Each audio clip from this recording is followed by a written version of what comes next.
The topic I have to call is heavy metal pollution of environment. That is on the top, green one on the white background. But I prefer that it should be called, the topic should be heavy metal pollution of environment by K.C. Sahu. And mind that there is written K.C. Sahu's. K.C. Sahu's stand for the common man of R.K. Lakshmanan. It is you and me. Nobody does the heavy metal pollution. It is you and me do it. That means all my talking today will be concentrating around the anthropocentric activities in the anthroposphere that we are calling heavy metal pollutions by all the K.C. Sahus, however educated or learned we may be.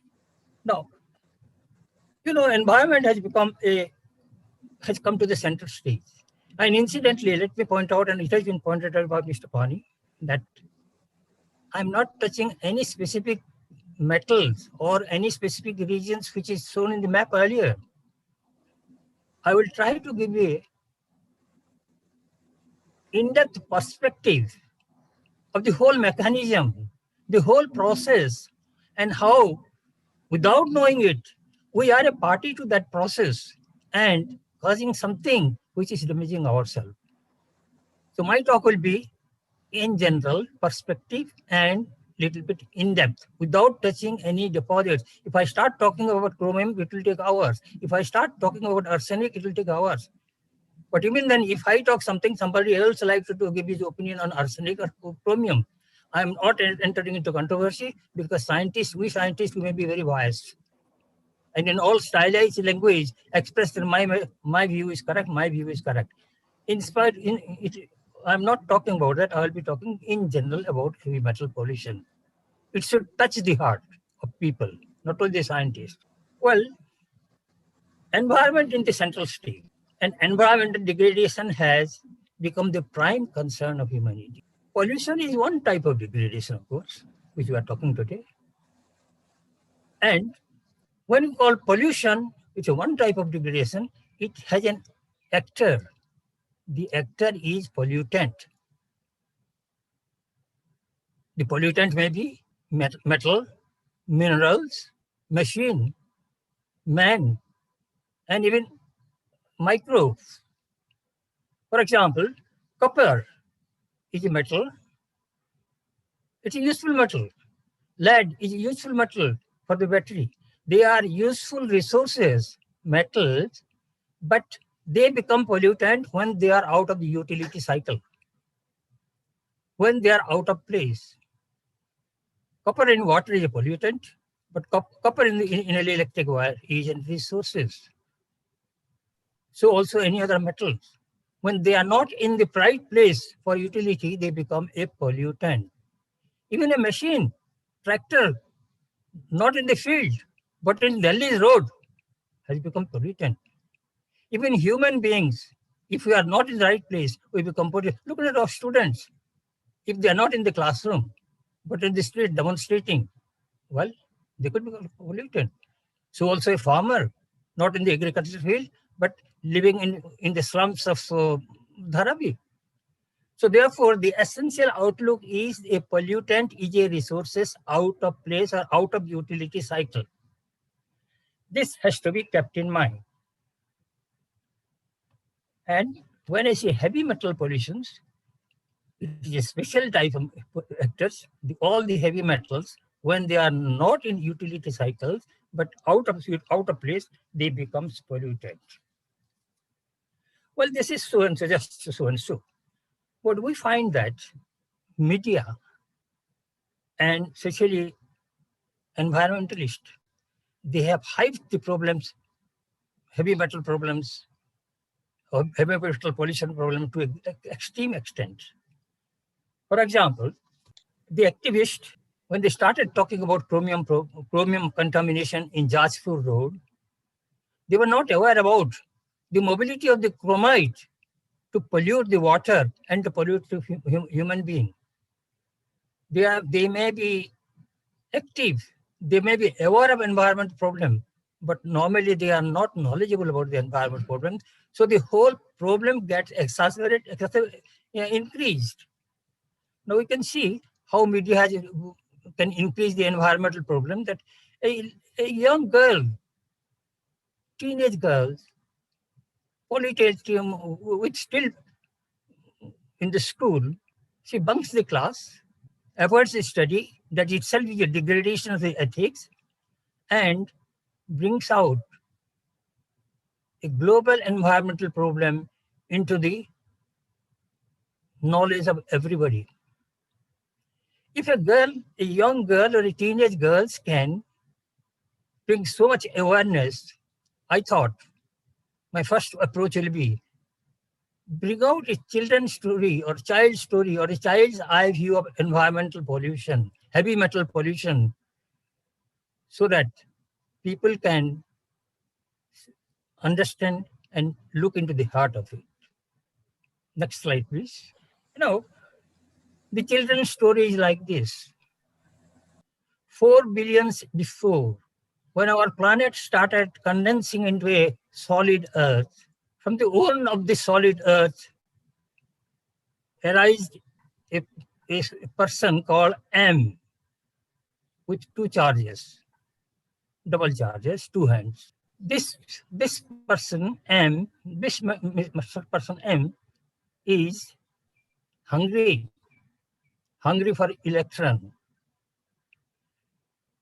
And in this anoxic Earth of the 4 billion years before, sulfurous atmosphere, we had plenty of sulfur moving around the atmosphere, which has got 6 loose electrons in the outer shell. 2 of it are matured and ready to take hands with M. So the M2 meets S2, form MS, and after marriage, for nuptial after marriage, they go on a honeymoon deep into the earth and hoping to live happily thereafter. Well, we call it MS. It may be M stands for lead, zinc, cadmium, copper, mercury, etc., nickel, etc., etc. They are called ore deposits. Now, 4 billion later, comes into existence again another man. This man is not hungry for electron, but he's hungry for M, metal, because he wants to be a metal-supported society, metallic strong society.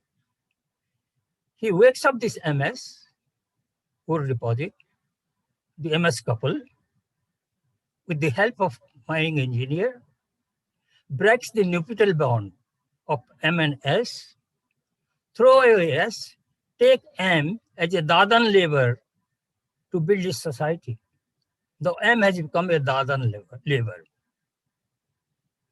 Poor S, madam, on the street, goes to six justice from heaven, ocean, and earth. Heaven gives her oxygens to form SO2.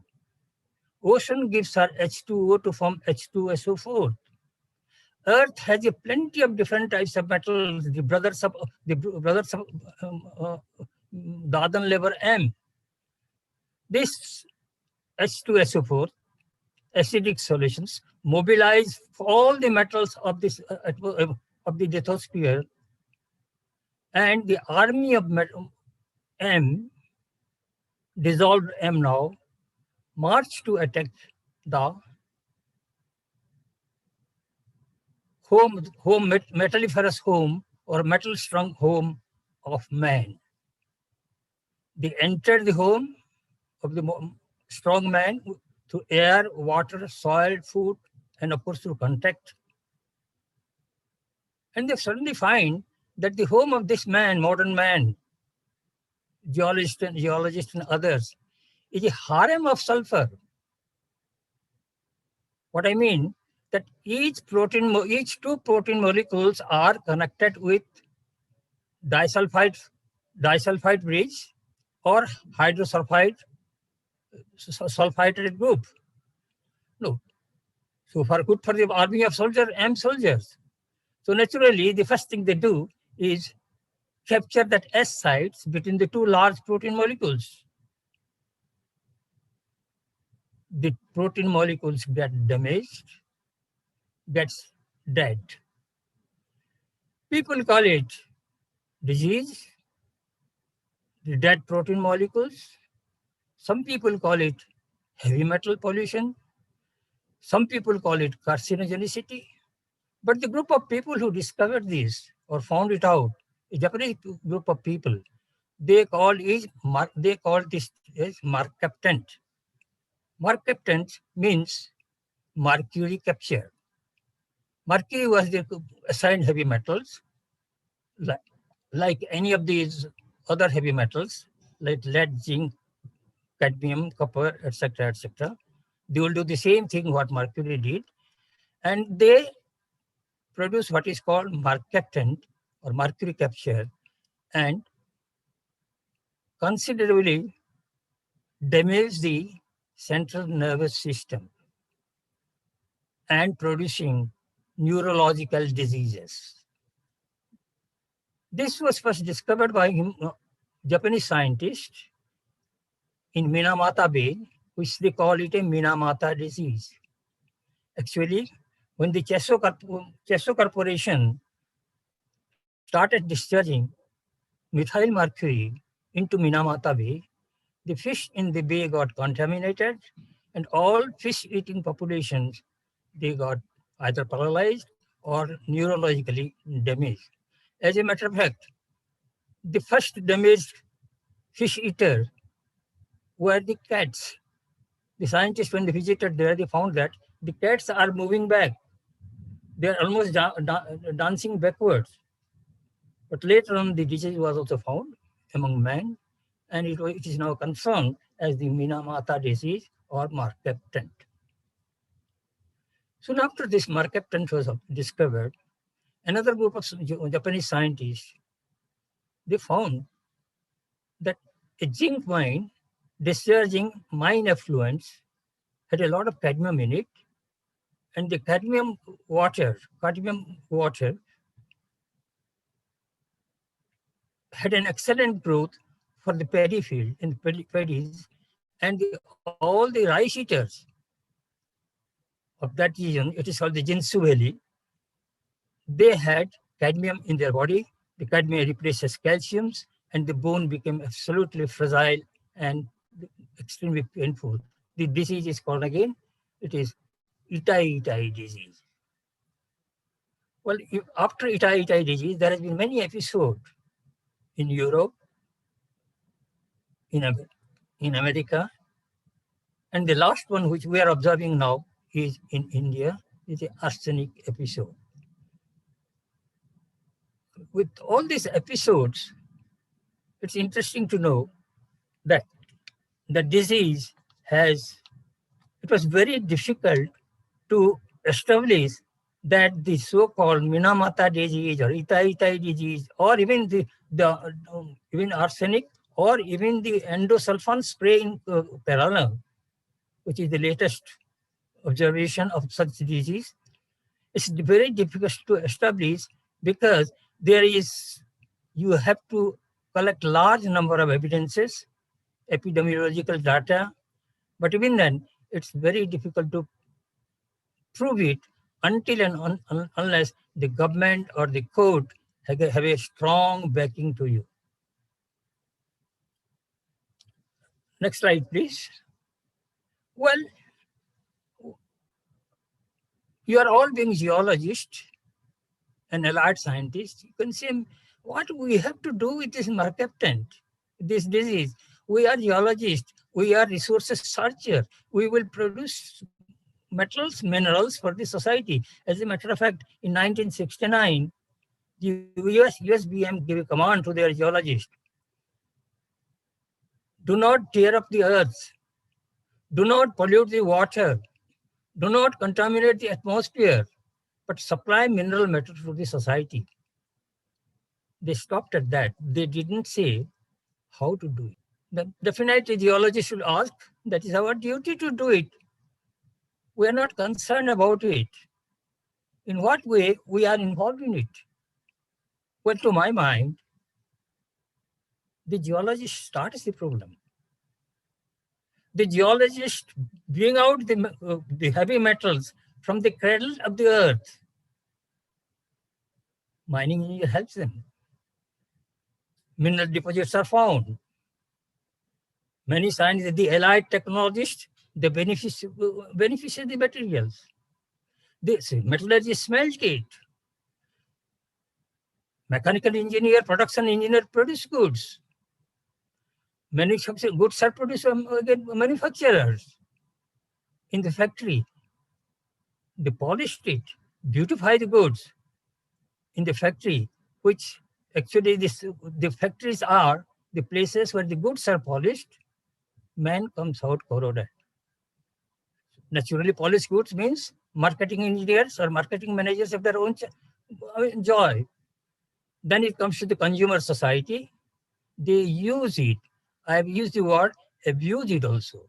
As a matter of fact, all the earth resources and the products out of it are almost 60% of it are abused, not necessarily used for living.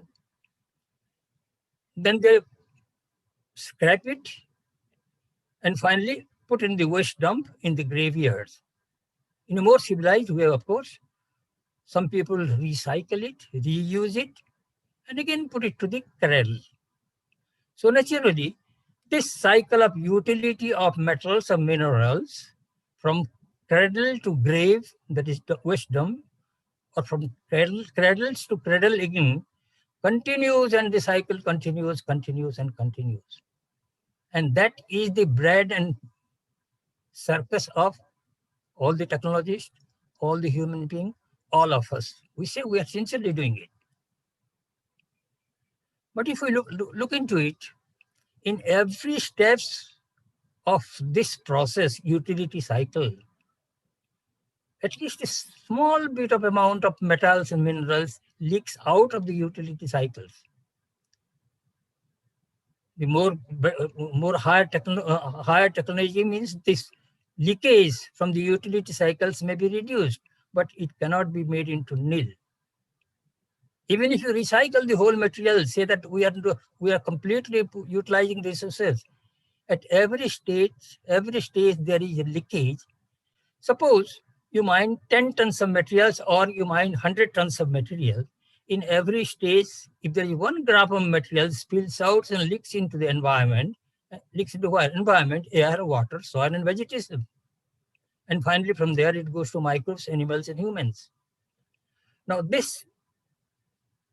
if you mine 100 tons of materials, recycle 100 tons of materials, and put the 100 tons of materials in the utility cycle, you will have few grams of these metals to leak into the environment.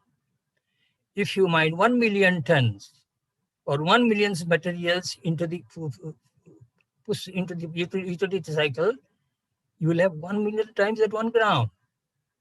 And it goes to the air, water, soil, vegetation, and environment. That means when you become very sincere, more dutiful, very enthusiastic to take human being into the modern civilization and provide materials, the more there is leakage into the environment for this particular metals. It means heavy metal pollution becomes a fait accompli in a society which is totally dependent on heavy metals. As a matter of fact, the more you mine, the more you produce, the more you pollute the atmosphere. If you can assign an index for advancements, the amount of materials, metals you mine or produce, if you call it a technophility index, that means the amount of how much you are technologically advanced to produce more and more material. If you call it a technophility index, the more there is technophility index, the more there is pollution index. That means pollution index is directly proportional to technological index. So therefore, heavy metal pollution is a fait accompli. And in this process, we are the actor. We are the people who produce this type of pollution. That means the larger there is leakage, the larger there is pollution, the higher the damage to the society.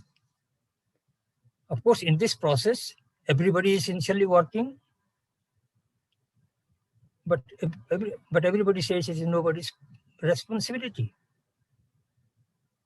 We feel that as if 10, 11 players are playing in the football field. Everybody is hitting very hard the football, but no goal is attained. That means no sustainability is reached because more and more damages are coming into the society. You ask any technologist, he will say, well, I am not responsible for that. As if it is the muskets that kill, the gun that shoots, not the musketeers. That is some sort of feeling all of us have it. Now, I call it is one of the greatest tragedy of commons. The commons is the environment, air, water, and soil. And here is come the tragedy of commons. When you see that such a tragedy of commons, you see right yourself and you are the actor behind it, you prefer to have an introspection. This introspection leads to us to recognize or to at least realize what is our relationship, biogeochemical relations with the parent materials, the earth, the lithosphere, the planet from which we have come vis-a-vis the heavy metals. If our activity has brought a tragedy of commons, there must be something wrong, some flaws between relationship of human being, the actor, and the parents, the producer. As a geologist, you know that Earth has got a core. The core is 99% iron nickel alloys. The crust of the earth from which we are derived is 1/4 metal. 7 out of the 10 major elements of these crustal metals are heavy metals. Look at the periodic table. 83 elements are considered to be metals. That means 79% of the crust of the earth, the lithosphere, is metallic. If we human beings have derived from this matrix, which is rich in metals, naturally there should be some coherence. Next slide, please. Well, this is the analysis of, in the left is the lithosphere, then you have got the biosphere, then you see humans. Except probably carbon, which is cutting us across silicon, many of the elements almost reasonably more or less fit. Why this carbon is coming to the silicon, that's another long issue, which I will not deal with it. But there is a very significant issue that carbon has taken over silicon from lithosphere to human being. And therefore we became carbonaceous and not siliceous. Next one, please. Well, these are the elements from the periodic tables. Some of them are useful to life. Some of them are probably useful. Many of them are not useful. Next one, please. But there are many metals which are very, very useful to life. And they support the life. As a matter of fact, iron, many major metals rather, iron is the carrier of oxygens throughout the body, but for which the body will not survive. Calcium and phosphorus, they make strong bone. Magnesium supports the chlorophyll. But there are also minor metals, smaller amount of metal, which are called trace metal. They are equally useful for life. They are essential for life. These trace metals, which are present in ppm or ppb level in crust or in the environment or in the soil, they are many of them are very essential to living beings or even humans. For example, copper, zinc, cobalt, chromium, iodine, though present in traces, they are the backbone of the chemical structure of protein, enzymes, vitamins, and hormones. So therefore, if we have enough of these metals in the body, the growth of the body becomes normal. If there is shortage of trace metals, like say copper, zinc, cobalt, chromium, and iodine, the life becomes poor. There is optimum level, maximum benefit body gets when there is optimum amount of these trace metals, beyond which, if it exceeds, the life becomes stunted, the environment becomes toxic, and still later, with increasing trace metal, life dies. So, the trace metal, which is very helpful for the growth of the body in the initial stage, can tolerate only up to optimum level, that is called the threshold limit, beyond which the metals become toxic. And that is very important to realize. This is in the body. But many metals, they even help human beings outside his body. For example, mercury is a strong fungicides, and they keep the air surrounding clean from fungus. But the problem is, do you want to clean the fungus or clean the mercury in the environment? We have seen that metals we have seen Ganges water is supposed to be sacred. Well, people know that there are stray copper sulfide deposits in the Himalayas. Traces of copper comes to the Ganga rivers into the water and kills the bacteria. It's an antibacterial agent and keeps the water clean, of course, up to Harvard. Beyond this, its recuperative process dies down. We know in Maharashtra, people keep a lota of water overnight in copper vessels, and early morning they drink it, only to kill the bacteria in the gut early in the morning. Similarly, you go to the shop and see you have silver coated, burfis, silver coated rasgullas. It's only to keep it antibacterial or as a fungicide to preserve the perishable goods like your rasgullas and burfi. Now, therefore, many of these trace metals are useful, though they can be toxic after a particular level, particular limit. They are useful not only in the body, but also outside the body itself. Next one, please. Well, this is a table which gives the threshold value of different heavy metals in water and in air. Beyond the TVL, they produce different type of diseases. I'm not elaborating it, but it has been experimentally found. Next one, please. Well, presence of heavy metals alone doesn't bring the problem of toxicity. The metal has to move. Metal has to be bioavailable. Metal has to have the mobility.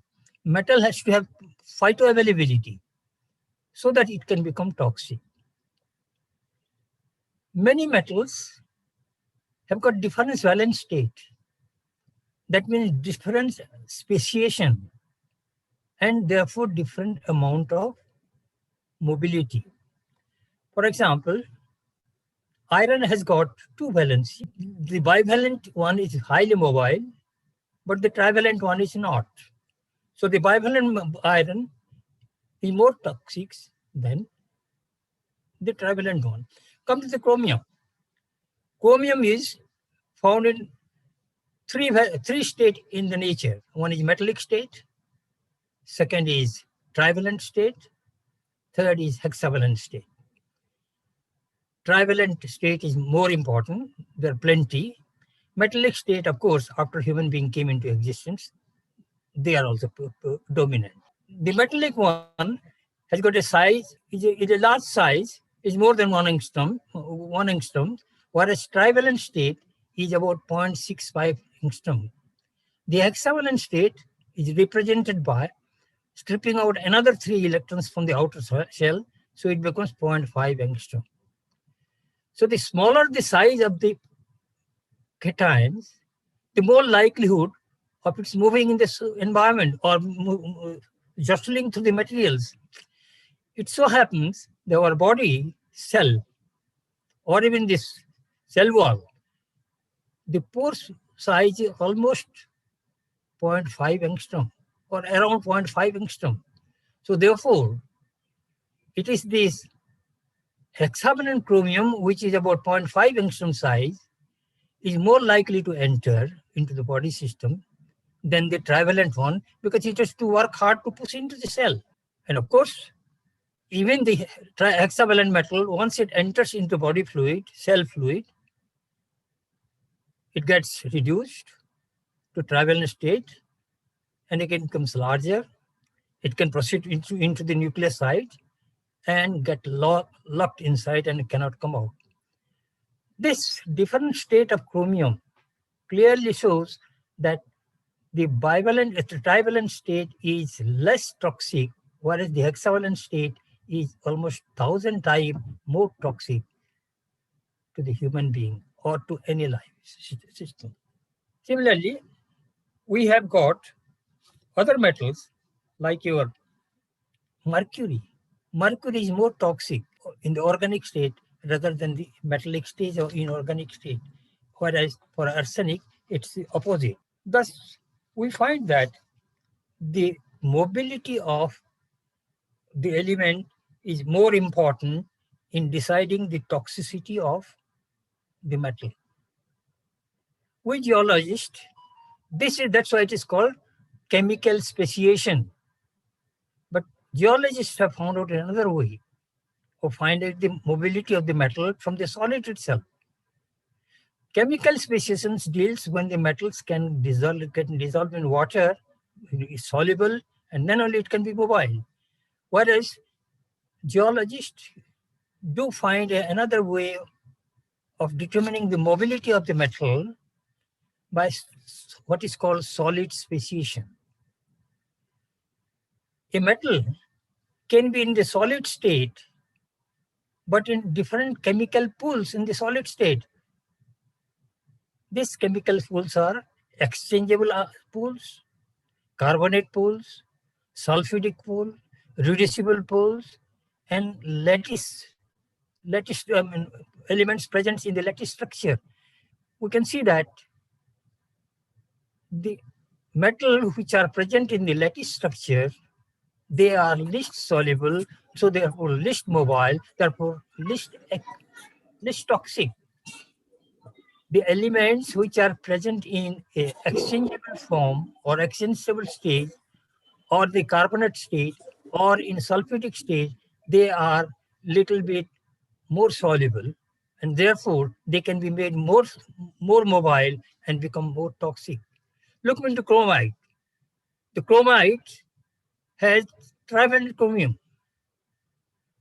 Whereas look at the chromate. The chromate has got hexavalent chromium. The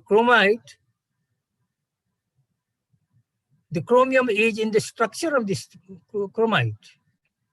So it is least mobile, therefore least toxic.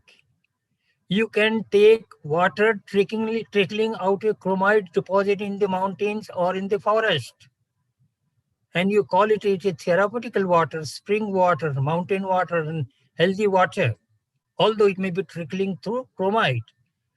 But when you come out through a chromate factory, the workers who come out from the chromate factory, they are forced to wash or take bath in a tank so that their body doesn't have a single little bit of chromate, because the chromium in the chromate is extremely soluble and extremely mobile. As a matter of fact, in every chromate factory, there is a water tank in which the laborers, the workers take bath before they come out of the factory. And finally, the bathing water is clean, dechromified before it is discharged into the effluent channel. Many international and national organizations have specified the levels of the heavy metals in water, food, even air. But that is only as a guiding figure. That's a guiding level. You can say, we have seen many of our prawn and fish exports have been returned back because they have exceeded the toxic metal, heavy metal toxic levels. Therefore, many of the government organizations, commercial organizations are very particular, and they have fixed rigorous standards and limits to all the materials. So also the regulatory bodies for the air, water, and food. But this has to be taken a little bit of pinch of salt, and they can be taken only as a guiding figure. For example, look at the child, an urban child. If you want to stipulate lead content in water for the urban child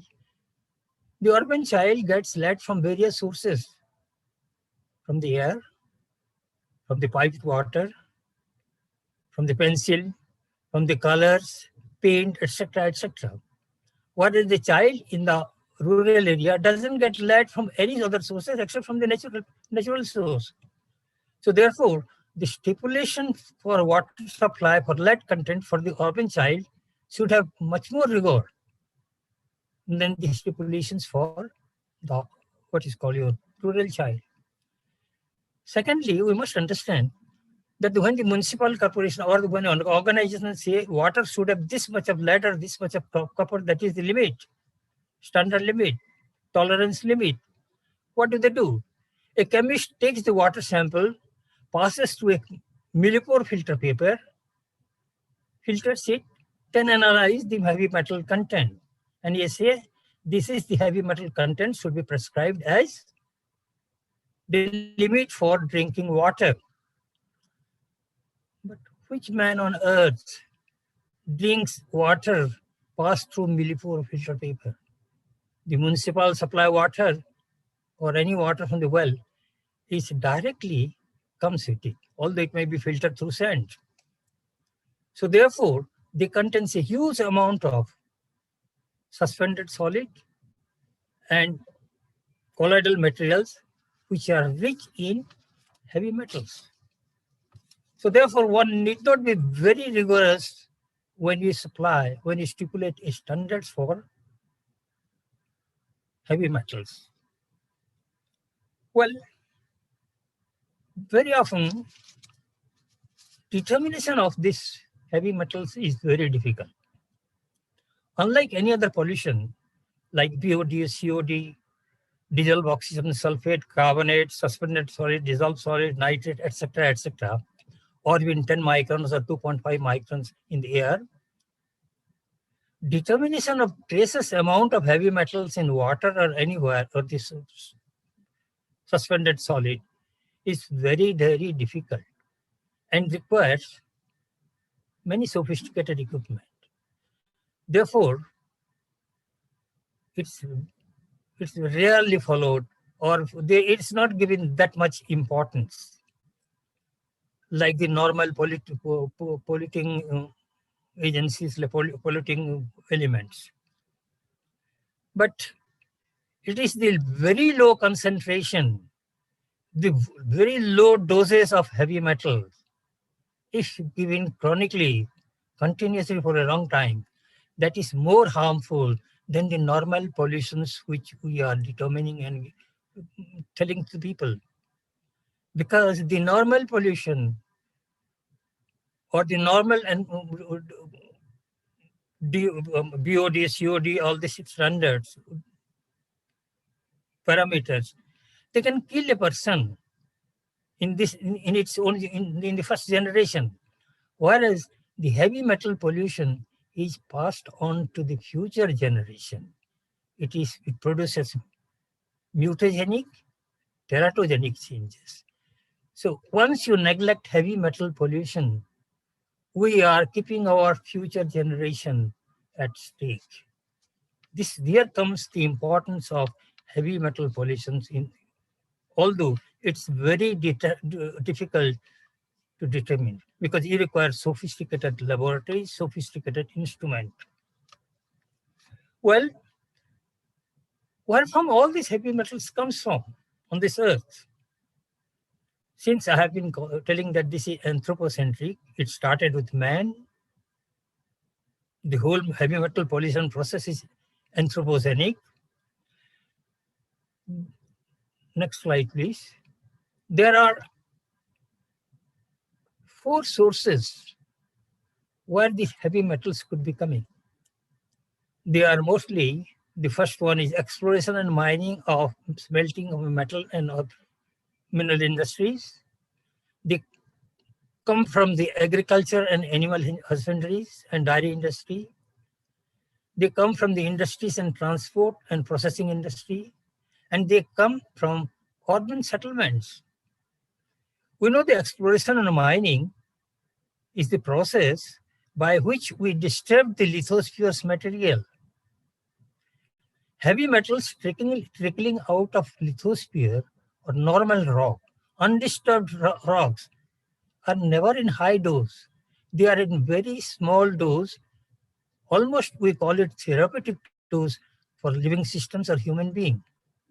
But it is only when we disturb the matrix, mine the matrix, dump the matrix here and there, reproduce it or regenerate it, leach it with water, then only heavy metal contents in the water becomes very high and it becomes polluting and toxic.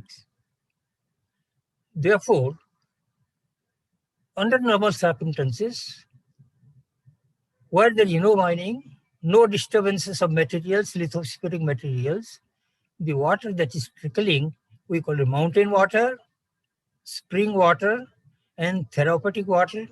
They supply useful dose of heavy metals to keep our hormones, enzymes, vitamins in optimum conditions, optimum order. Among all the 5, all the 4 sources, of course, the exploration and mining is the most important sources which produces maximum amount of movement of the metals. I would not like to give a lot of details except a few examples of coal, which is rather a hotspot in today's society. The fossil fuel burning has created a lot of environmental problems, and we are more concerned with the carbon dioxide that emits out of it. Yes, we should be concerned, and we have got visible damage to the environment because of the burning of the fossil fuels. But what about the heavy metals in it? Coal, by very process of formations, genetics, its own genesis, we know that it is a repository of heavy metals. One American geochemist has calculated at least 20,000 tons of uranium comes out to the surface just by mining of coal, not by mining of uranium, just by mining of coal. That is almost 7% of the world production of uranium. And that 20,000 tons of uranium which comes out moves around the atmosphere or around the lithosphere or biosphere. We do not know what is the fate of that. This needs to be calculated. Even if you take a few ppm of uranium, 1 to 5 ppm of uranium, the tonnage of coals that is coming out to the surface, including the overburden or carbonaceous shell, etc., etc., how much radioactive materials it brings out. As a matter of fact, in another report from ORNL laboratory, Oak Ridge National Nuclear Laboratory, they says that a normal superthermal power plant, coal-based power plant, produces or brings out U-235 in such an amount per year that it will feed almost a dozen nuclear power plants. A dozen times feed of a single nuclear power plant. You can see how much materials are coming out of burning of the coal. Next slide, please. Well, this is of course, heavy metals from the coals. All of them comes out from the coal burning, but I was talking about the uranium only. Next one, please. See, for example, a thermal power plant consuming about 8 million tons of coal, having a small amount of uranium, lead, zinc, and cadmium, say uranium 5 ppm, will bring out almost 100 tons of sulfur per day, which goes to the atmosphere to produce acid rain. But if you look at the heavy metals, it brings out 40 tons of uranium, 3,200 tons of lead, zinc, and cadmium, all of them into the surface, and about such a huge amount of solid waste. Now, this amount of uranium or this amount of heavy metals coming out from a thermal power plant consuming a huge amount of coal in a particular space, not throughout the globe, in a small area, in a small region or in a region. Every year for 40, 50 years till the power plant works. What will be the total amount? Some people say that probably a power plant could be bringing a nuclear evening so very easily without starting a nuclear war. I mean, it is very unfortunate that we have not looked into it. What is the amount of even radioactive materials comes simply by burning wood? We are too much concerned with the carbon dioxide emissions because that we see it every day. But this heavy metal which comes out from the burning of the coal, and naturally if they are concentrated in the coal ash, the ash is again very funny types of materials. It has got 1,000 or 2,000 to 3,000 times the surface area than the same ash of solid ash. It's almost like spheres and sphere inside the sphere, like the Russian toy. So the surface area is so large that all the heavy metals which comes out after burning of the coal sitting within 300 angstroms of the ash surface, and they are very easy and likely to be washed out from the ash material into the water. Next slide, please. This is our Talcher thermal plant. The party must be sitting there and watching. Well, the daily output, rather input to the environment around Talcher from the old Talcher thermal plant, consuming about 2,000 tons of coal, is something fantastic. And fantastic amount in the ash. And even if we leach these metals from the ash dumped by the side of the thermal plant, only 15% leaches out of the ash. Much water, heavy metals coming into the Nandira rivers. One can see that. That shows that ash is a hazardous waste. Must be considered is a hazardous waste and properly taken care of. As a matter of fact, another EPA report says that the amount of toxic metals that comes out of the coal, such that the total toxic release from coal plants, thermal power plant, is more than the total toxic release of metallurgical industries and chemical industries combined. This we must understand before we expand our coal burning fossil fuel industry. Well, I could go ahead quite a lot of it, but I'm taking a lot of time. But one small word, a little bit of words about the metal sources that comes from the urbanized sector, urbanized regions. Of late, the concentration of people in the urban sectors is growing very high. People gravitate to this city to settle down, and the urbanized region spreads, the urban sprawls goes on. Once large number of people come and settle in a place called city, we have to bring goods for them to consume. The more the people comes together, the more goods required for their consumption. And the way the cities are growing like Bombay, Calcutta, Delhi, the consumer goods has to be brought from outside.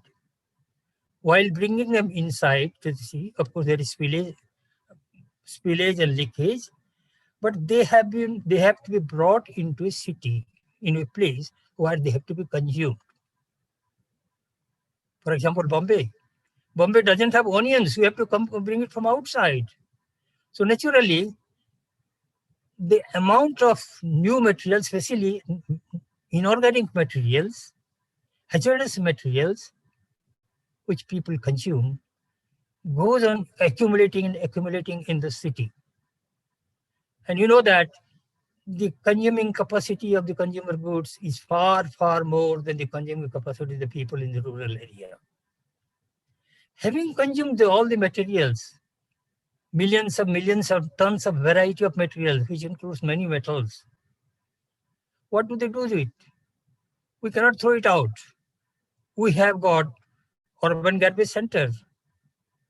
The garbage cannot be taken away too far away. It has to be thrown around us. Maximum, if there is water body, what we do? We reclaim the land and start building there our houses. We live on it. That means we, in the cities or in the urban regions, we live on our own discardant. In a rough way, we spit it out and lick it back. We are living on our own discardant. The food we grow on it, the vegetables grow on this sludge and sewerage, which is very common in Bombay, in Calcutta, in various places. They are poisonous peel of heavy metals. We know, we have looked into the palak saag growing around Bombay railway track. They are almost poisonous peel. And the data I have produced out of this palak saag growing around the railway track, I've sent it to the government of Maharashtra. The then Secretary of Environment, Urban Development, once told me, Sahu, after seeing your tables of metal content in the palak saag of Bombay, I have stopped eating palak saag. I had to sarcastically tell him that, well, Mr. Bandyopadhyay, his name was Bandyopadhyay. He was in United Nations after some time. Let's go to heaven with full stomach. Why go to heaven with empty stomach? What are you going to stop eating? As such, the daily food basket of an urban citizen is full of heavy metal.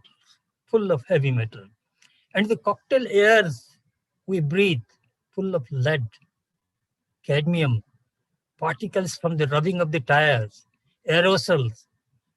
It goes on accumulating in urban people. And we are collecting these poisonous materials into our body. As a matter of fact, people who migrate to the city, they are all in reproducing stage. They will have people, they will have children in future. And it has been confirmed that many dangerous heavy metals have can be transferred from the mother to the fetus, and it has been observed. And many important organs of human beings living in cities have been found to be accumulating a lot of metal, toxic heavy metals.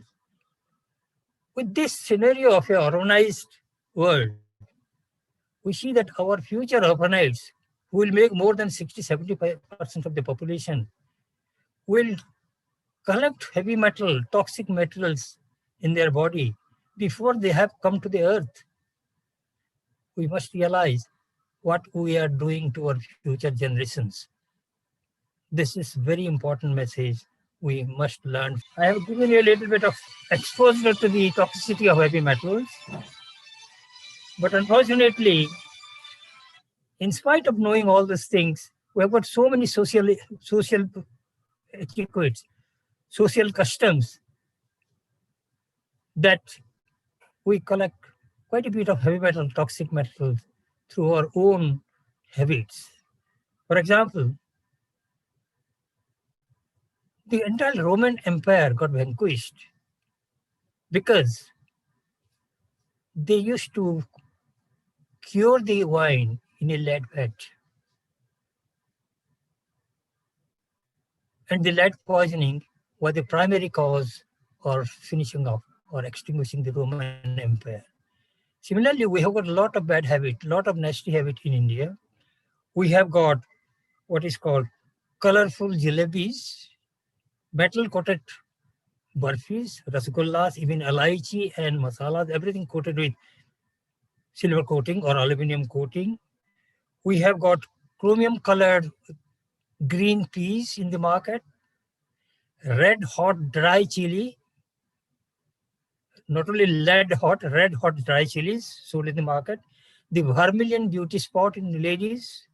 You must be seeing some ladies having bald head in front of the forehead because of the vermilion. We have got plumbic eyelid. We have got a lot of metallic utensils, colorful lifestyle. All the colors carries heavy metals, inorganic colors. We have got painted cars, painted houses. All of these introduce lot of heavy metals into our body system. As a matter of fact, we are producing colorful goods, colorful draperies, colorful dresses, and even somebody suggested once, why not paint the walls of our buildings with Ravindra fresco, with paint, with colors?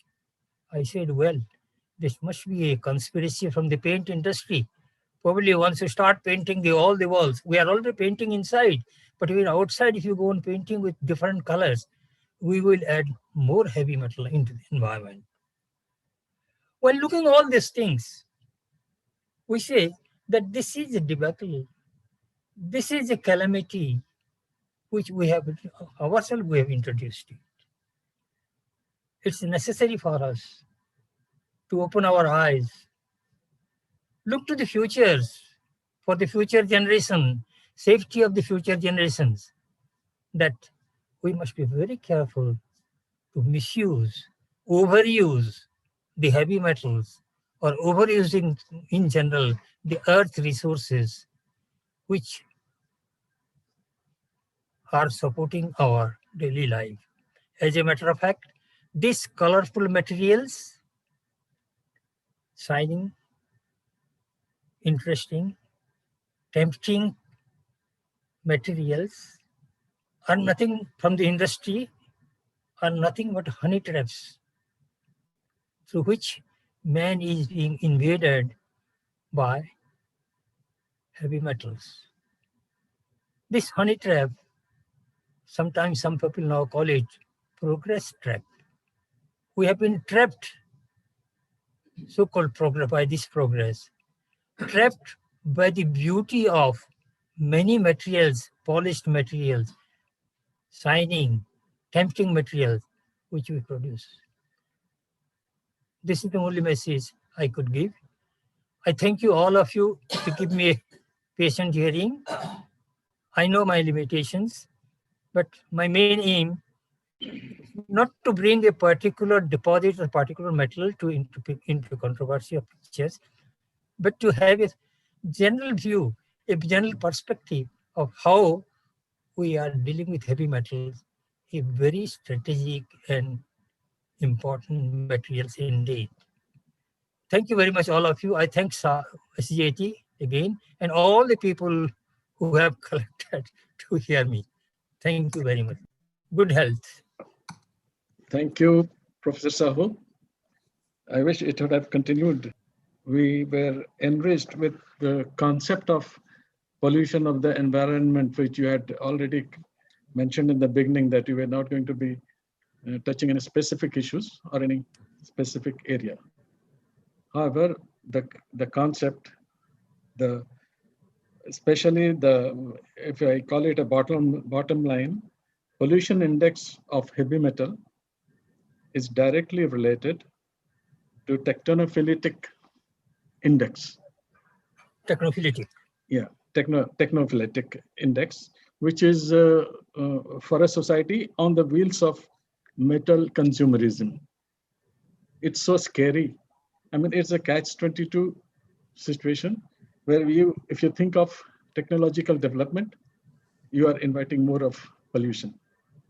On the other, if I remember one of your writings where you have mentioned that how much of we are exposing ourselves to toxic elements in the process of switching over to solar power. In your paper, like how green is the Silicon Valley. There also, it's so frightening to see that in the process of technology behind the use of solar power, which is an alternative to the polluting coal thermal power. But still, there also we are facing some problem. Anyway, that we will come to later. But now that you have set the ball rolling, and you have also permitted us that during the time of discussion, we could come on to some, maybe we can touch upon some specific metals or specific issues. Here, I would like to, before I go to the subject, maybe I will invite participants with their questions, if they have any. Then I will come to the issue which I want to raise at the end. Okay. For last 10 years, I'm a mining engineer from IIT ISM. My total 35 years were spent in NMDC and shale mines only for this, iron ore and etc. So currently, for last 10 years, you have also shown a wonderful slide on chromite and particularly on hexachronium. I just wanted to add a few points what OMC is doing, Odisha Mining Corporation. Their turnover is about 5,500 and next year they are planning for 10,000 crore turnover. So they have chromite mines and one underground mine, Bangur also. They have South Kalyapani and Sukrangi. They are producing almost more than 40% of Indian chromite. Please come to the question. Please come to the question. So what they are doing, they have two beneficiation plant. They have also two effluent treatment plant. In effluent treatment plant, the main problem is hexachromium or hexavalent chromium. So they are treating with ferrous sulfate, sodium bisulfate, and alum, etc. And as per State Pollution Control Board, the hexachromium content not exceeding 0.05 milligram per liter, etc. These are also well within the norm. So what I mean today, the mining company, because obviously by mining there will be pollution. Even in iron ore, I was also throughout there. In iron ore also, we treat also even the iron ore by in beneficial. Kindly come to the question. Kindly come to your specific query, Mr. Yes, specific queries on chromite. So that's all right. This is over. Okay. Okay. Well, Should I reply? Yes, Right. yes, yes. Please, please. Yes. Well, as a matter of fact, I wanted 1 hour to talk about chromium pollution in Sukinda Yes. Valley, We are aware, yes. but I can't do it today now. But all Yeah. that I can say that it's a hoax. In a very rough word, I'll say it is a hoax. Chromium, you know, the chromite analysis is the most difficult analysis among all the ore minerals. And as a matter of fact, I started OMC, please, Kuntia Sahib. I started OMC in 1956, 57. Yes, yes. I'm in love because that is my parent case. And I have produced 2 PhD on the chromite recently of Sukinda, and the chromite used in the chrome house in Bombay. You know, there is a chrome house in Bombay which uses chromite from Sukinda. 4 times I have visited Sukinda Valley. 4 times. Well, chromite, the chromium in the chromite is in the trivalent state. You cannot bring out chromium from the chromite even by burning and boiling in any type of acids. Any type of acids. You can only break the chromite lattice at 1200 degrees centigrade by fusing with some very alkali mixtures. Unless chromite is goes into this process of fusion and breaking down, the chromium cannot come out into the water. And even if it comes out of the water, which you find in the mine phase water, I have collected samples. I have got the data, but I can't give you now. It is in the PhD thesis. The water looks blue. I have gone and seen there. And they say it is because of the chromium. No, it is not because of the chromium. It is because of the iron. They have put it just because of the chromium. Chromium color is something different. I have analyzed hundreds of chromium color samples in Bombay. You know, the chromium cannot come out of chromite by simply trickling water or dissolving in water or grinding in water. You do whatever it is. It can come out only after fusion, frankly speaking. Then how do I expect a chromite deposit, how many million tons it may be in Sukinda, 150 to 200 kilometers away, will come and contaminate Brahmani water in Jaspur Road? On the way, even if it has come out in parts per million and parts per billion level into Damsala Nala, it precipitates with the type of water which I have analyzed, with the pH conditions of the water along Damsala Nala, clearly shows that no chromium in the hexavalent state can start from mine phase and come to the, what is that called, up to Bhuban or up to Brahmani river. So, I mean, there is no dangers, but people have found chromium, hexavalent chromium in the Brahmani river. That is because of something else. It comes from where the chromite has been fused up to that temperature. From alloy factory, chrome alloy factory, or even Talite thermal plants where the ash goes under 1200 centigrade, a little bit of chromite is there, it will get fused. The chromium which people are finding in the river water, in Brahmani river or downstream somewhere, is not the chromium of the chromite. It may be the chromium in the silicate like olivines and pyroxene.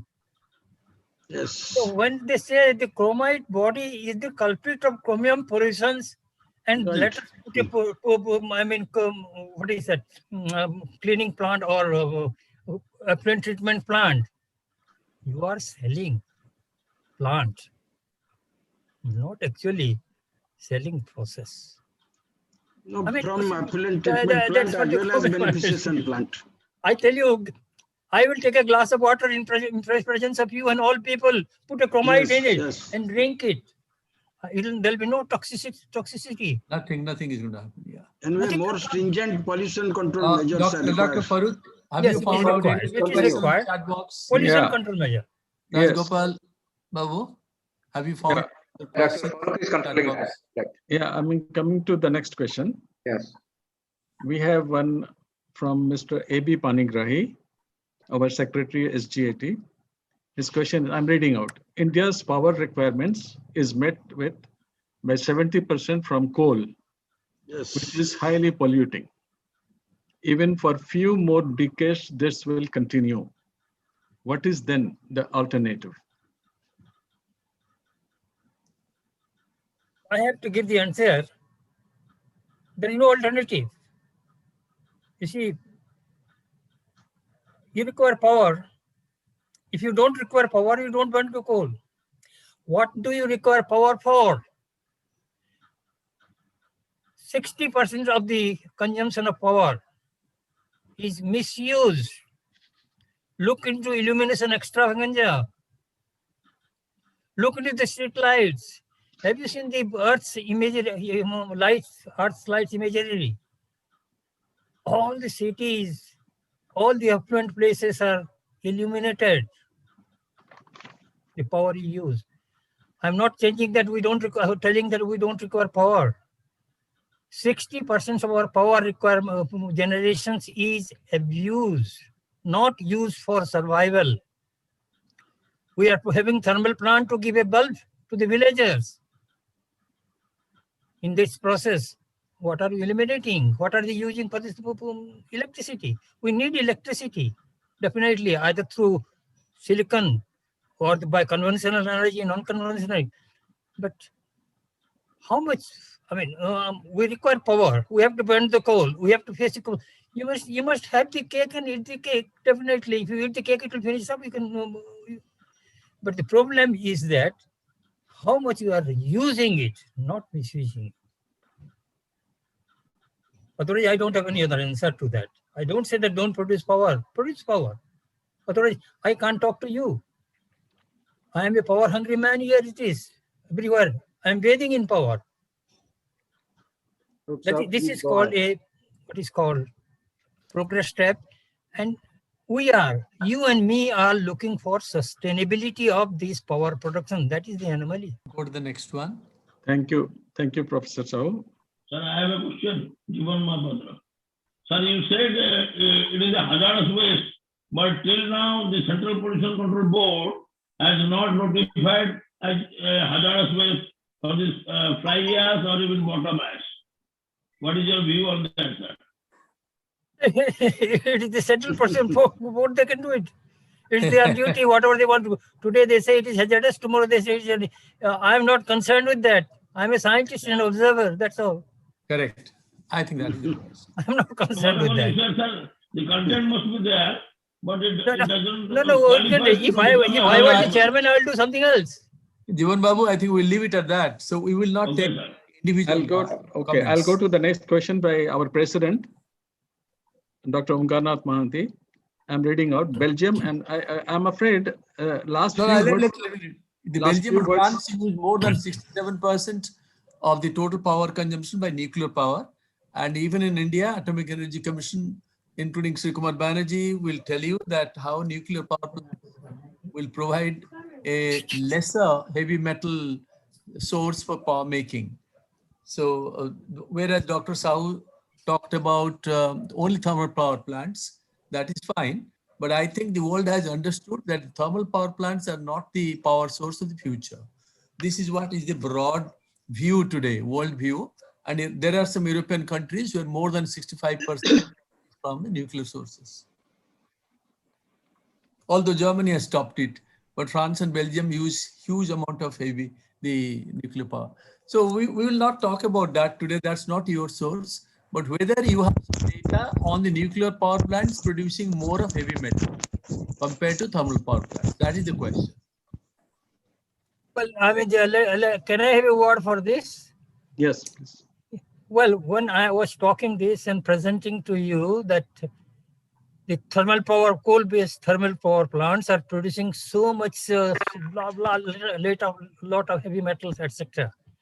This views is from people patronizing nuclear power plant. You know, the problem with human being that there are not only nuclearites and coalites, yes. There are dieselites and petrolites. There are people of different streams, trained and educated in a particular thought, particular profession. So naturally, they will try to say that my plant is better, his plant is more harmful. No, data is the only thing. Data they have produced, but the coal people have not produced that much data. The coal people to look to it. Okay. The nuclear Agreed. power plant. Agreed. Yeah, I mean, it's just the scientists can be very biased, and the data can be stylized. Agreed. To the other ways to support them. Okay. Do you know that there are people in ExxonMobil, they still don't believe in global warming? Even Trump never Because they are believed. paid for that. Even Trump never believed. Yes. We are paid for, if we are paid for certain. The next one is someone from V2037. He says, organized sedimentary terrain soil samples shows 500 ppm of lead, 256 ppm of chromium, and 300 ppm of mercury. What could be the possible chances? I don't know who is the. Yes, sir. I am a geologist from CK Raja, geologist from Chennai, sir. Chennai. Okay. So can you Yes. tell your name, please? My name is CK Raja. I told sir already. My name is CK Raja. Okay, I will read the question again from Professor Sahu. He says urbanized sedimentary terrain soil samples, they show 500 ppm of lead, 256 ppm of chromium, 300 ppm of mercury. What could be possible chances? But he is not saying which urbanized sedimentary terrain. Chennai, sir. Chennai. 300 ppm of mercury. 300 ppm of mercury and 256 ppm of chromium and 500 ppm of lead. Now he says it refers to Chennai city. Yes, sir. Chennai city. Chennai city, there is. But it's so much of amount of metal, it becomes a war. 300. Sorry, sir. Yes, I think one has to be a little bit careful about the figure they have brought out. Yes. Yes. It is from the surface soil sample, sir. It may be ppb, please. I think it can't be ppm. Ppm will be more than. I guess. Sorry? Minamata tragedy was started with about 55 ppm of mercury in sediments. Yes. To my finding, in Bombay, when Minamata tragedy was appearing, I started looking into the mercury in Bombay city. In only one or two places where the rayon factory was discharging effluent directly, I found out one sample only among 20 or 30 samples taken along the discharge channel. One sample gave 127 ppm of mercury sediments, not water. And you'll be surprised that another gentleman who was the director of Institute of Science here, he was doing work in the same river. When he found 128 ppm of mercury, he came rushing to IIT Bombay and asked me, Dr. Sahu, I found 127. When I said, give me a sample, he gave his samples and I analyzed it. It was 128. The only place 128 or 127 ppm of mercury in sediments. But I can tell you another thing, that not far from in Bombay itself, not far from my place where I live, there are cracks and fissures in the soil, in the rocks, which have got granules of mercury granules. Those are volcanic mercury condensed into cracks and fissures and pores of the rocks of the basaltic rock. So you can have anything. You can pick up a granule, which if it has got a one small globule of mercury, you will have several ppm. Analysis is something which has to be consistent, confirmed, and rigorously controlled before you can say yes to it, especially if you are dealing with ppm and ppb level. Yeah, mercury is ppb level, sir. 235 to 600 ppb in soil samples. Then 0.6 ppb. Yes, it's possible. It's possible. So that is possible. Your Coombe is a river, sediments from the Coombe River, the Coombe Canal. In that Chennai. Also gives some value, sir, for mercury. It will have that. Raju, I think we'll go to next question. Next question. I think The question is from Mr. Lalu Mansingh. Okay, but my question is there no economic method of scrubbing the ash from the thermal power plants? And I have a second question is, when you named all sorts of practices of modern society, you named all the paints. Are really all paints toxic, or are there no safe paints at all? Is my question. Okay, there are two questions. Yeah, it's the using of ash economically. It's a question of what is economically means. Including, you see, the Orissa government has requested people to just lift ash from the power plant freely. But even then, becomes uneconomical to transfer long distance and make products out of it. The economic principle, the principle of economics to put into environment, it becomes really difficult. Your process need not be economic if it is environmentally friendly. That should be allowed. And it is possible to use this ash economically, especially around the plant for building materials and other things. When Subhasis Tripathi, Dr. Subhasis Tripathi and Mike Powell were working on the fly ash, they found it is so high concentration of radioactive elements that if you take a Geiger counter, it will start clicking. That's the fly ash that, apart from the heavy metals, it's also radioactive. Which place? And so there must be some method of scrubbing. Sir? Yes, you see, you are right. It is scrubbing. I do not know. There should be somebody to come. Yes, definitely. So which I was trying to point that there is plenty of radioactive materials in the ash. Sir, which is the place, Somebody sir? should take care of it. Which is the place, sir? Naturally, the content of radioactive elements will vary with the source material. Yes, sir. So which is it will vary with the provenance of the coal brought from. But which is the place? But which is the place? There is a deposit, which coal deposit in Karuz in South Africa, which contains a lot of uranium.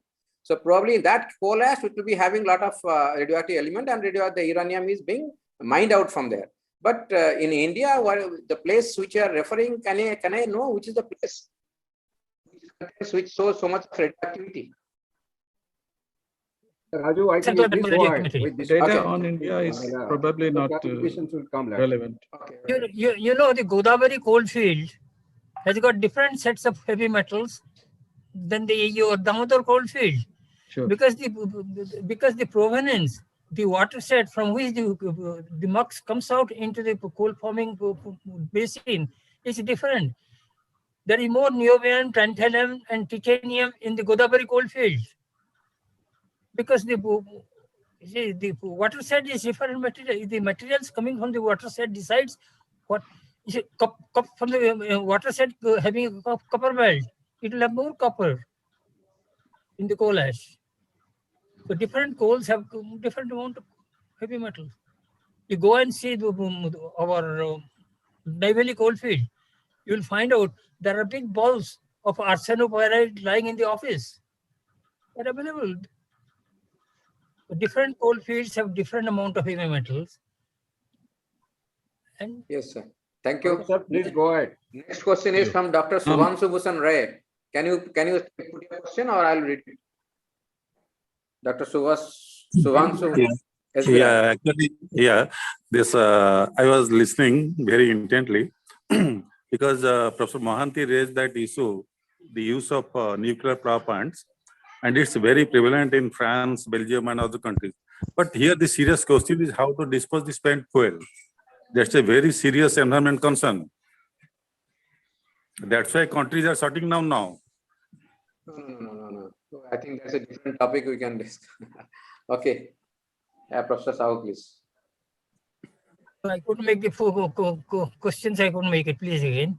He means disposal of spent fuel in nuclear power plants is a serious issue. Well, yes, I can't say anything on it because I'm not conversant. We can discuss. Okay, right, sir. But not in this forum. Professor Sahu, I have a question. Welcome. Professor Sahu, I have a question. Yes. Sir, I want to raise the issue of the growing menace of electronic waste in the absence of a successful recovery and recycling processes. So what we are going to have, heavy metals will be released into the environment, creating a serious hazard. If everything, we are having many rules in place, but unfortunately these are not implemented in the true spirit. So what will be your suggestion in future? This is going to be a serious menace or threat. So how can you suggest, sir? Please. I can't suggest you improve your technology. I was trying to put the problem. No, I can't Because suggest anything on electronic this. waste. You improve the technology. Okay, sir. So next so far question. recovery is concerned. So far recovery is concerned. I think we'll have to restrict the number of questions now. Okay, and, so next. and be So there are selective. three, four questions you can. Next question is from Mr. Rajesh Kanungo. Kindly throw some light on best remediation method for remediation of heavy metal contaminated sites. Well, there are a number of companies for decontamination of sites. They are going on. You see, you will decontaminate it, okay, by putting some clay materials, absorbing it, or neutralizing it, or converting into the less mobile materials. Less mobile means less less toxicity. But these are technological things. I was trying to put forward the perspective of the present heavy metal pollutions. I do not have any remedial methods ready-made package for you people. Because, you know, my approach is, I'll tell you, there are three ways by which we can face the problem. One is called curative process, curative measures. You find out the technology, what to do with it. That is, you are asking me. Yes, you find out, the technologists can find out. But all technological curative measures are subjected to checks and balance of nature. Please remember. You cure it, you have the curative measures and checks the damage. But the damage is again gets balanced by another problems coming out of it. That means all curative measures of handling a problem is subjected to checks and balance of nature. It is a long term. The second measures you can make is probably preventive measure. You try to prevent the spread of heavy metals or to try to prevent the damage. But in the course of prevention or attempt to prevent, you simply increase the catastrophe for the future, frankly saying. But the only method by which you can avoid is some sort of very sober way of saying symbiosis methods. Don't try to live with nature. Do not disturb nature. Do not poke the nature. Do not produce things which nature cannot accept it. These are only tall talks. But we have to do it, and we are doing it. If we do it, we get the result out of it. This is the only thing I can see. I think that is the end Thank of you. all questions. Thank you, Professor. I think, well, there will be a lot of questions, but I think we will have to call it a day. And now, now I will like to put my question, which I told you in the beginning that I will be putting it at the end. My question is, it is more than a question. It is a kind of, suggestion, advice from you, because it's a burning issue now. The Ministry of Environment, Forest and Climate Change, they have just issued a notification on 22nd April, and they have given some proposals which we have to give our feedback if we can. The idea is to utilize 100% utilization of fly ash and the bottom ash. And the processes, the end which they are suggesting, and the number of ways to dispose the fly ash, which has been accumulating in the thermal power plants, is by construction of bricks, cement manufacture, construction of road, dams, filling up of low-lying areas, mine voids, agriculture, construction of shoreline protection, export to other countries. These are the various ways by which fly ash can be, disposed of, because the accumulation is becoming too much and causing environmental issues.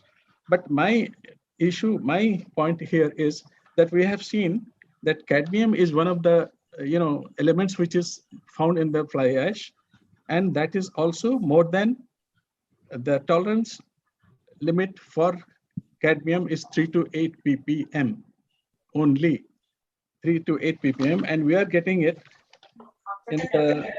in the fly ash, and which is, if they are going to use it for agriculture, because this will be disposed of of course, in organic manure, it has to be added to the soil for amelioration.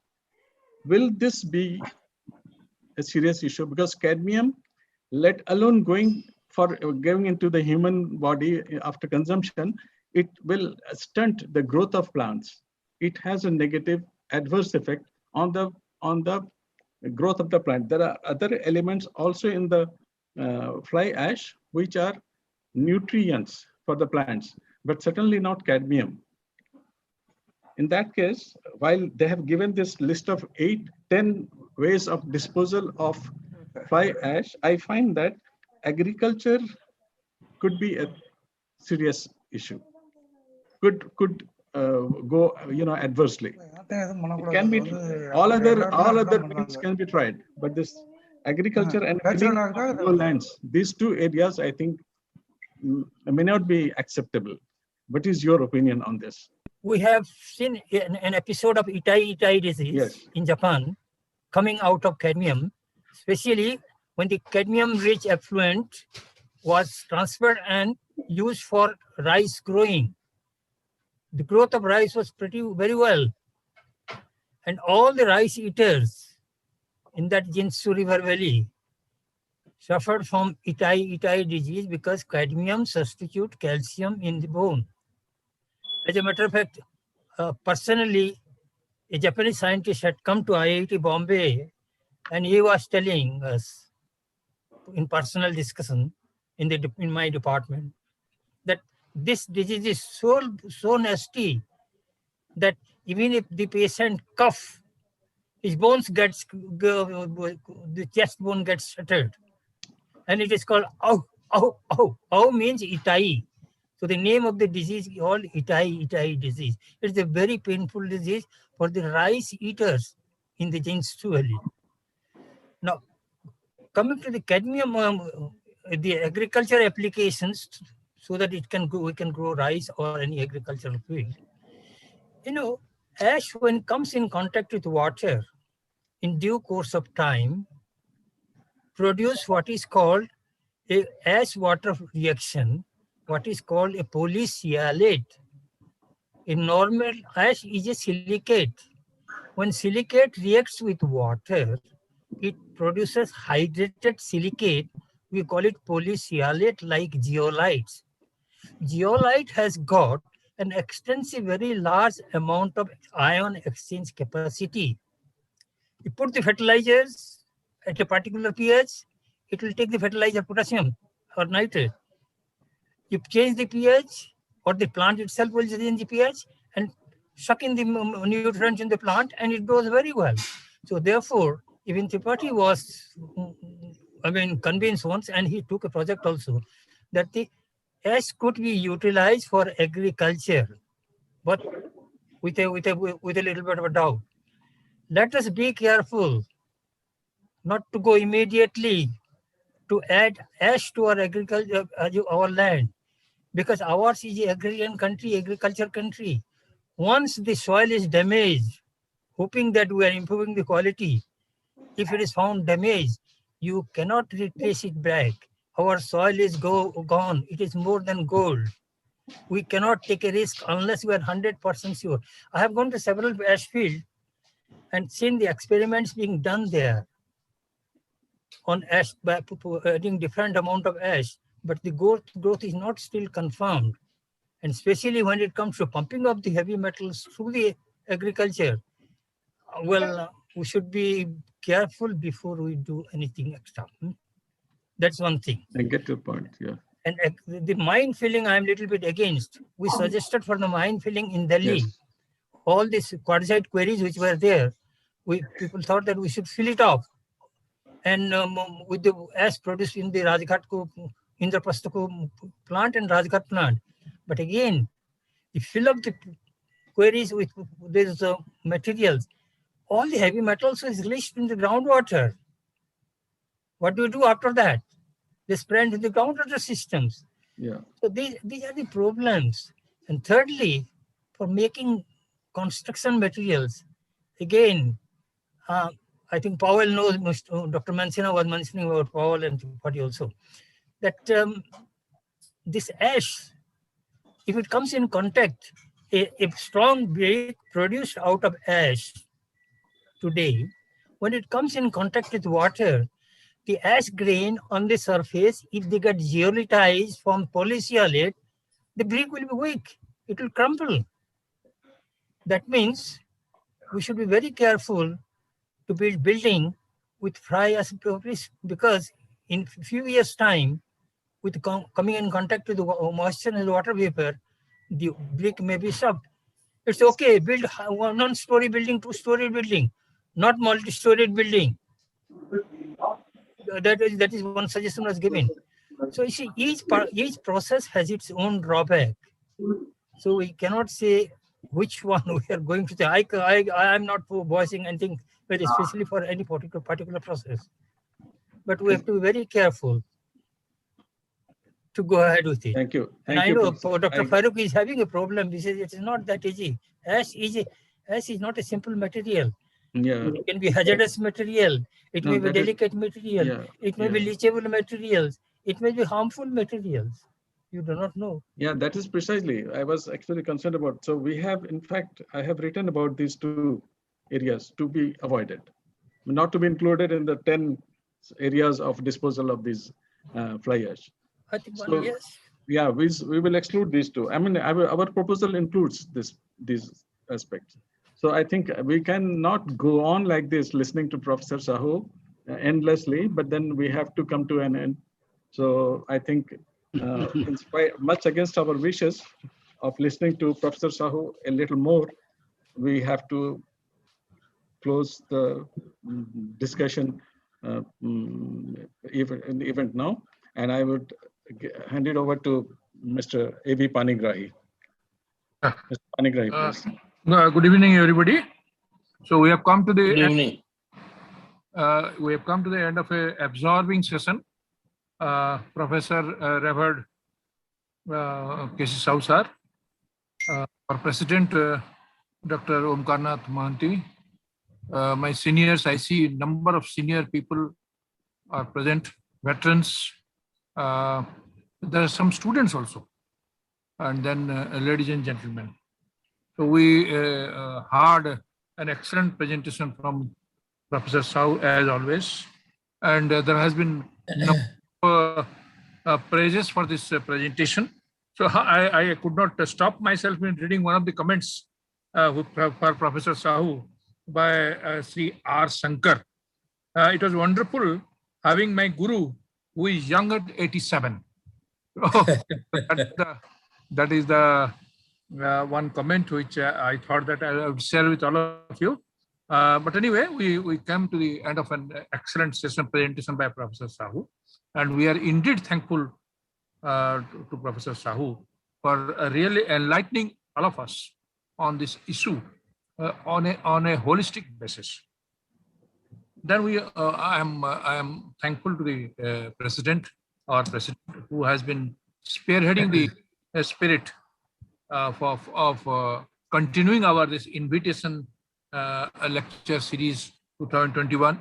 You can see, even in spite of the pandemic, which is in peak in the entire country, almost in the entire country, we are able to do this, and thanks for the technology that we are using, the Zoom, and we are able to connect to each other to listen to, and for that the inspiration has come from our president. Then we are also thankful to our committee headed by Sri Girija Prasad Mahapatra, supported by many of the EC members, particularly Dr. Rajgopal Mahanti, who has been arranging this entire software part of it, managing software part of it through Zoom, which we did from in-house by ourselves, and because of his adaptability to IT. So we are thankful to you, all of you, including the committee members. Dr. Farooq, a moderator, the moderator also, we are in fact thankful to you also.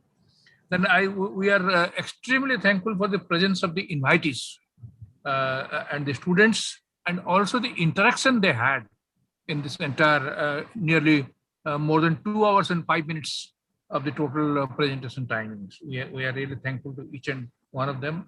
Then we are also thankful to our EC members, our advisors, and other life members who have made this entire presentation program or webinar lecture series very successful.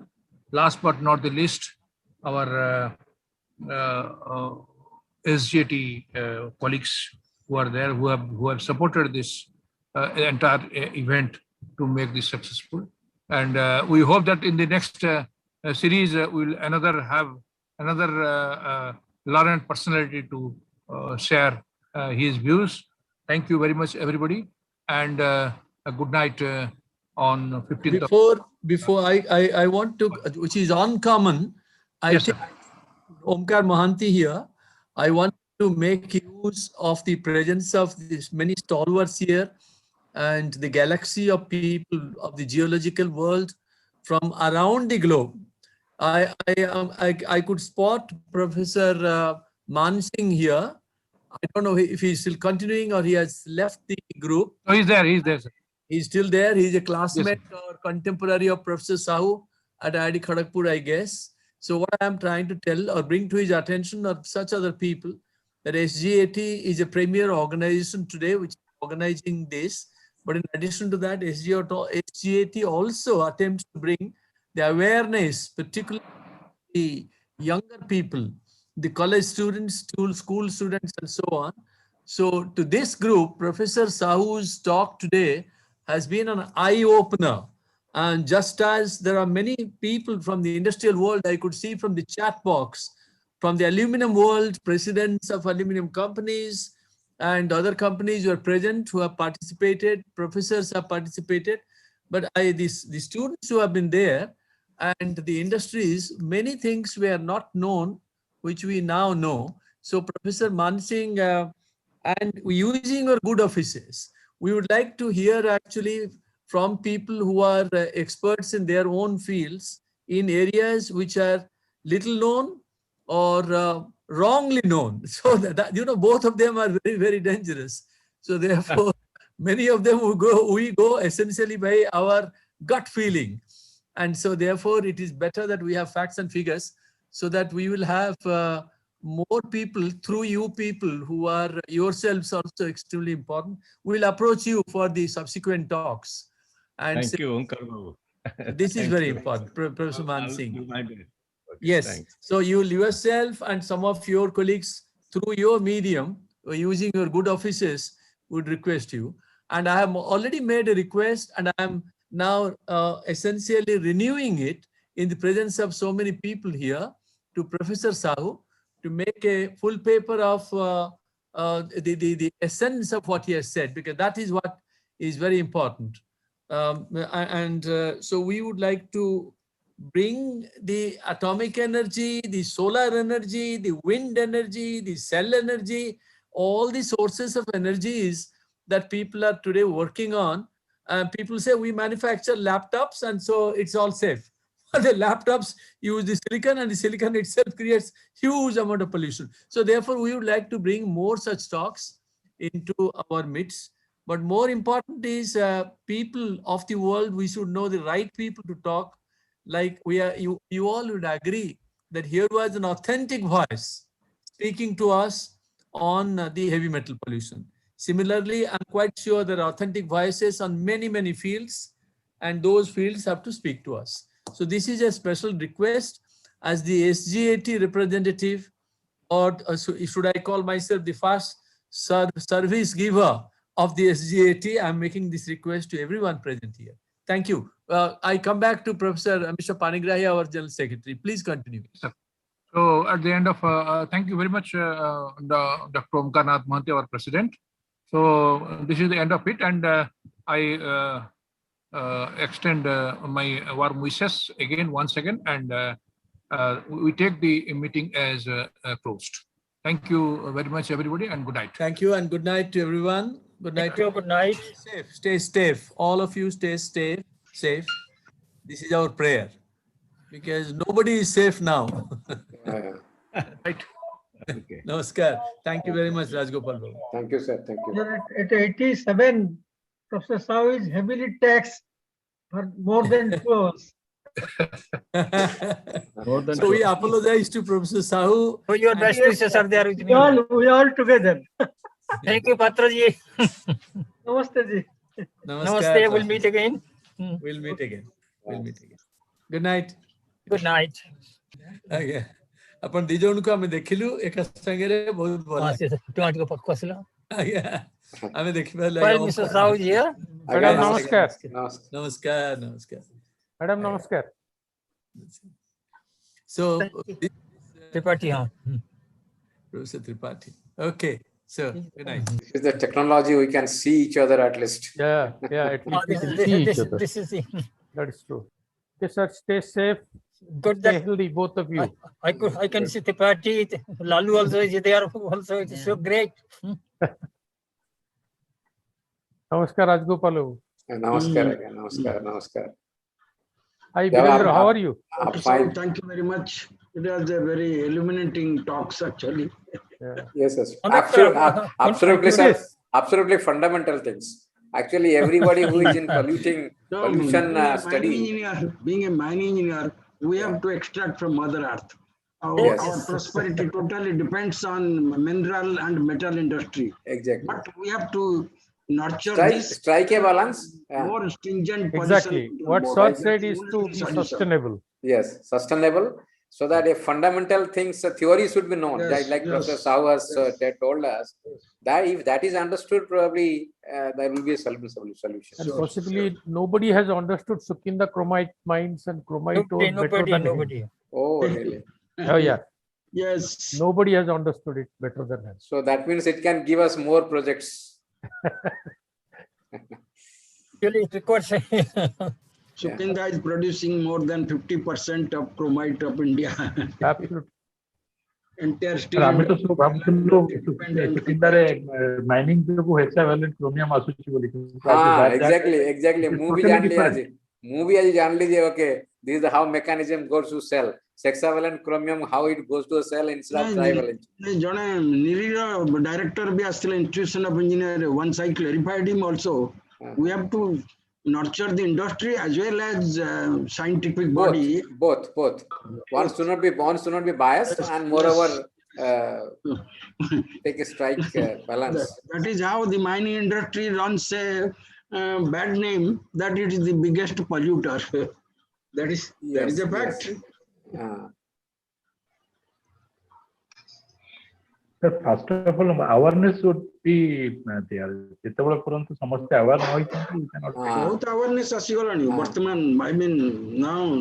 I mean, lot of stringent measures have come in mining industry. Coal has to, of course, change their way. Coal has to be there. We cannot just stop thermal power station immediately. But we are still importing 250 million ton of coal, about 200,000 crores. Still, we are 650 million ton we are doing. Our ministry is puzzled. They want 1,000 million ton by 2023. It is still, as Mr. Panigrahi has clarified, 70% power requirement is from coal today. That is world over, almost like except few nuclear few. India cannot simply afford to stop coal power. Yes, India cannot simply afford. We have already got a piece of Australia. Yeah. We have got a piece of Australia. Exactly. Got a piece of Australia in Australia itself. But I'm just looking in what will happen to the Great Barrier Reef. You'll see the trouble will start with the Great Barrier Reef. The smaller countries with 2-3 crores populations and with high tech, they can do. तापर sir आज सार जो आ गोटे important कथा कहले जे misuse of the things electricity हमें 60 more than 60% we are abusing, we are not properly utilize those. Yes, those things also carry very much high importance. But say that India re applicable no. India re per capita consumption of electricity is 1200 kilowatt. Still low. And whereas US, Norway, they are having 12,000 kilowatts. So we are almost like even average global consumption of power is 5,000 kilowatt. We are even half of average global. So for us, percent power chori he jauchi. Sir, ame काम करूचंती. Sir, ame काम करूचंती. ame कोन 100% properly utilize करूचंती की. ame प्राय कहया बोले India रे काई. If you want to another 1 minute extension from my side. Yes, sir. I didn't show you my last slide, one slide. Okay. Where a student is studying for JEE and having only 60 watts of electricity, nothing else. He is sitting inside a room having a 60 watts of bulb to study for JEE, for example, to appear in an examination.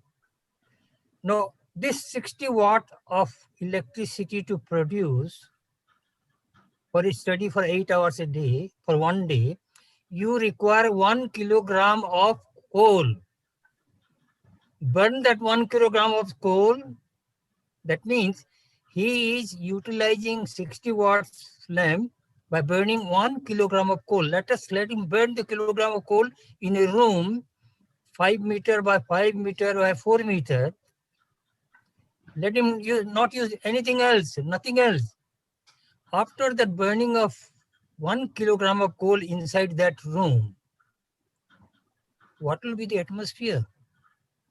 Micromodule the atmosphere. Yes. The atmospheric, the content of the gases in the atmosphere of that room will be so dangerous that nobody can survive. He is not using any other electricity, any other air conditioner, fan or anything. He is burning 1 kilogram of coal inside a closed room while he is living. That is represented by a 60 kilowatt of bulb. And you can find out after 8 hours or 10 hours of burning 1 kilogram of coal inside that closed room. That is the major atmosphere for him.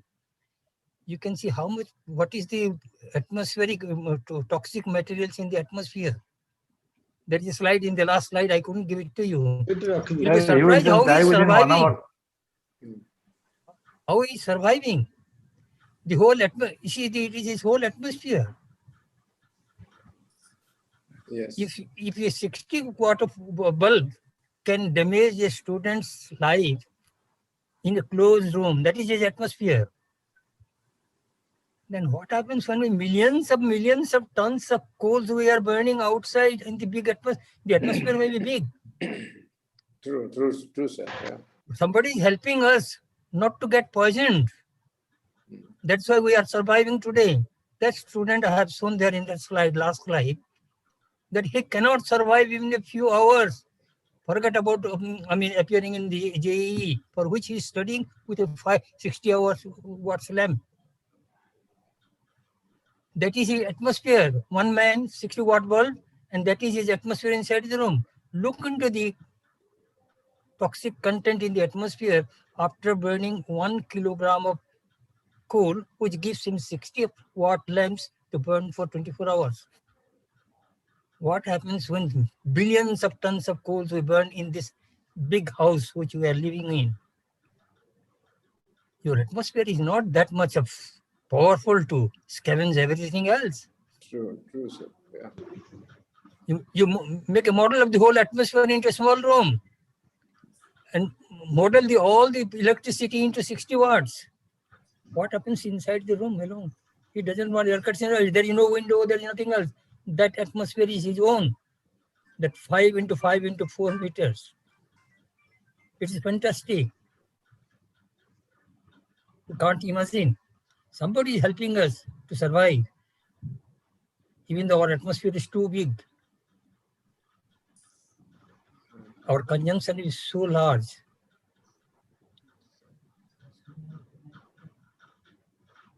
Well, it is food for thought. That's food for thought, right? Thank you very much, sir. I thank you all of you, frankly speaking. Thank you again, sir. Thank you again. It was our pleasure, sir. A pleasure. Right, sir. Thank you. Good night. Can I take leave of? Can I take leave of you? I Sir, take leave of you, sir. I'll be the last person to go. Stay healthy and stay safe. Right, sir. Thank you. I will be the last person to go outside the room because I have opened the room myself. The key is with me, sir. Right. Okay, sir. Well, bye to Prati. Bye, sir. Bye. Subhashis कोठी अच्छे वर्तमान हूँ तुमको आज बहुत दिन पर देखो छी। I am at IIT Kharagpur. Okay, अच्छा. I am a professor in Department of Geology and Geophysics. That's great. For last how many years? I joined in 96. 3 years. 3 years I can. Huh? No. I went on Lyon to IIT. I said Lyon too because I met you first time in right. Yeah. School of Earth and Ocean Climate Sciences. We started there. Okay, good. I'm back Nice at to know Kharagpur that. since 2016 now. Okay. Great. How is IIT campus now as far as the corona is concerned? We have some cases, but mostly home quarantine. Okay. And we are safe so far, Okay. And no students. I am leaving. Sir. Okay, Yes, sir. sir. Right. See you another time. Sir. Another time. Thank you very much. Thank you. Thank you. It was a great pleasure. I take leave. Okay. Yeah, Dr. Okay. Farooq, Good nice night. seeing you. So shall I close the room? Shall I close the room? Okay, sir. Yes, sir. Yeah. Yes, sir. Yeah, after Professor leaves. Okay. So I'm Okay. closing. Okay, I'm closing the room. Yes, sir. Right. Yeah. Yes. It's okay. Right. Good night, Bye-bye. everybody. Good night.